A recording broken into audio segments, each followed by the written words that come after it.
Assalamualaikum warahmatullahi wabarakatuh. Saya Nazmi Malika ingin menjawab pertanyaan-pertanyaan yang ada di buku tersebut.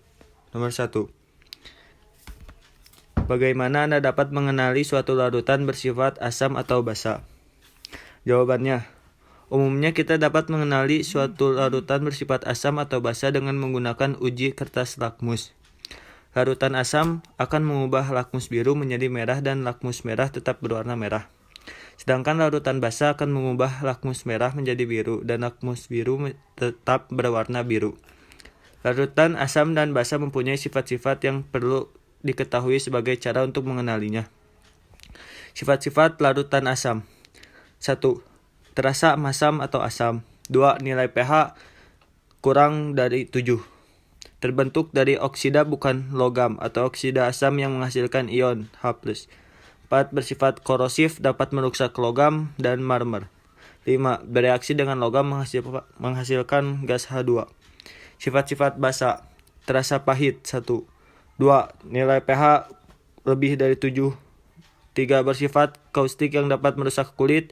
4. Ketika terkena kulit terasa licin karena terbentuk sabun. 5. Terbentuk dari oksida logam. 2. A. Apa yang dimaksud dengan indikator asam basa? B. Jelaskan persyaratan suatu zat dapat digunakan sebagai indikator asam basa. Jawaban. A. Senyawa halokromik yang ditambahkan dalam jumlah kecil ke dalam sampel umumnya adalah larutan yang akan memberikan warna sesuai dengan kondisi pH larutan tersebut. Jawaban yang B.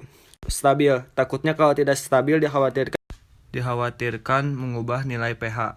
2. Memiliki perubahan warna. Nomor 3. Berikan 5 contoh bahan alam yang dapat digunakan sebagai indikator asam basa. 1. Bunga kembang sepatu. 2. Kunyit. 3. Mawar. 4. Geranium. 4. Kubis merah.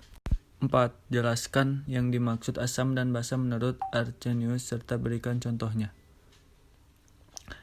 Jawab. Suatu senyawa yang dapat menghasilkan ion H+ jika zat tersebut dilarutkan ke dalam air. Contoh. Asam klorida atau HCl dapat dilihat dari reaksi ionisasinya, yaitu HCl H tambah Ci-. 5. Tuliskan persamaan reaksi ionisasi asam atau basa berikut. Yang A. HNO3 dalam buka kurung AQ tutup kurung, yaitu H positif tambah NO3 negatif. B. H2CO3, yaitu 2H+ ditambah CO3-. C. CH3COOH, yaitu H+ tambah CH3COO-. D. NH4OH, yaitu NH4 plus OH-. E. Ca atau OH2, Ca2 plus tambah 2OH-. Nomor 6. Jelaskan perbedaan asam lemah dan asam kuat menurut teori asam basa Arrhenius. Asam kuat. Seluruh molekul asam terdisosiasi menjadi ion-ion jika dilarutkan ke dalam air.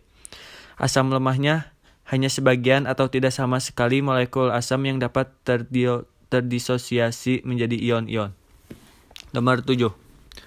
Jelaskan pengertian asam dan basa menurut teori Bronsted-Lowry.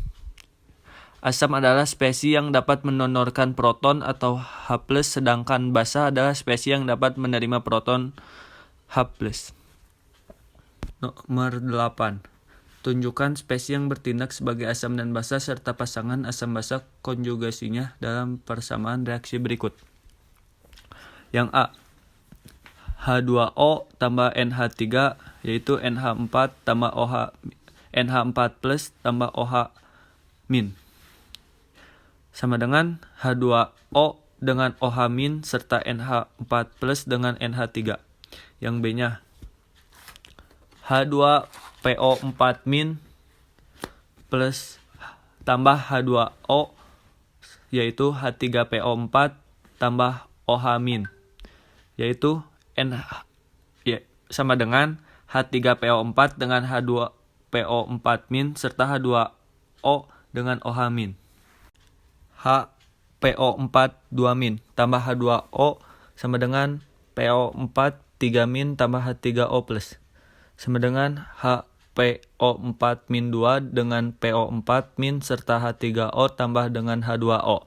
D. HCN tambah H2O sama dengan CN- tambah H3O+, sama dengan HCN dengan CN- serta H3O+ dengan H2O.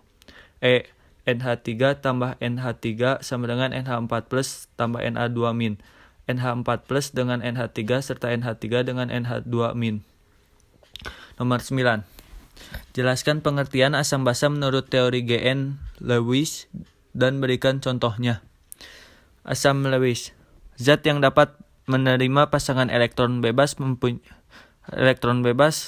dan yang kedua mempunyai orbital kosong. Basa Lewis, zat yang dapat menyumbang atau memberi pasangan elektron mempunyai pasangan elektron bebas. Contohnya, BF3 dikurangi NH3 di mana BF3 bertindak sebagai asam dan NH3 mendonorkan elektron sehingga bersifat basa. 10. Jelaskan kelebihan teori asam basa Arrhenius, Bronsted-Lowry, dan G.N. Lewis.